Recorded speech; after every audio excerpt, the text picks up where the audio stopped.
అందరికీ నమస్కారం.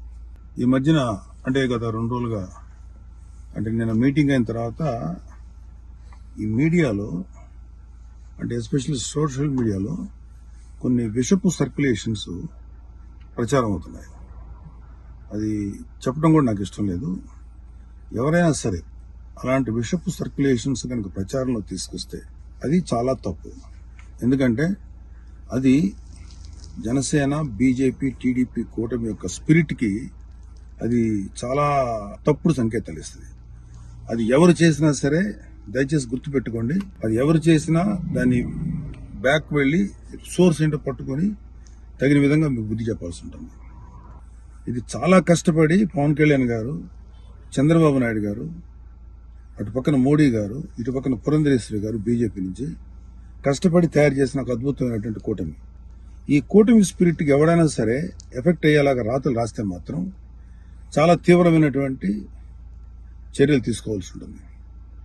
దయచేసి కూటమికి సంబంధించిన పార్టీలకు సంబంధించినటువంటి అందరి కార్యకర్తలకు రిక్వెస్ట్ ఏంటంటే ఇలాంటి విషపు రాతల్ని దయచేసి ఎవరు నమ్మకండి.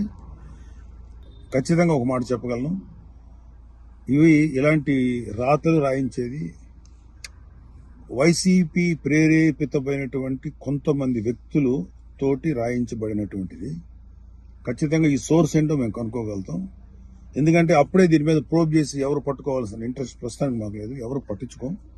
కానీ ఇలాంటి రాతలు కనుక ఇలా కంటిన్యూ చేస్తే మాత్రం చాలా తీవ్రంగా ఎఫెక్ట్ ఇస్తాం. చాలా తీవ్రమైన చర్యలు తీసుకోబడతాయి. ఇప్పటికే సోషల్ మీడియాలో వాట్సాప్లో సర్క్యులేట్ అవుతుంది, నాకు కూడా వచ్చింది. ఫస్ట్ పాయింట్, ఖబర్దార్ ఇలాంటివి కనుక మీరు ప్రచారం చేస్తారు. వైసీపీ విషపు కూరల సంబంధించినటువంటి పనికిమాల ప్రచారాలని దయచేసి నమ్మకండి. కూటమికి సంబంధించినటువంటి కార్యకర్తలు ఎవరు కూడా ఇలాంటి వాటిని ఎంకరేజ్ చేయకండి. ఇంకొకరికి పంపించేటువంటి సర్క్యులేషన్లో చేసేటువంటి పనులు చేయకండి. ఎక్కడో అక్కడ కట్ చేయండి దీన్ని. కూటమి స్పిరిట్కి దెబ్బ. ఎందుకంటే ఈ కూటమి 3 నాయకుల కష్టంతో చేసినటువంటి ఒక కూటమి. ఇది ఏ ఒక్కరి శ్రమ కూడా వృధా అయిపోయినా ఇది ఎవరైతే ఇట్లాంటి మాటలు ప్రచారం చేస్తారో వాళ్ళ మీద చాలా తీవ్రమైన చర్య తీసుకుంటాం. Be careful. జై జనసేన, జై తెలుగుదేశం, జై బీజేపీ, జై హింద్.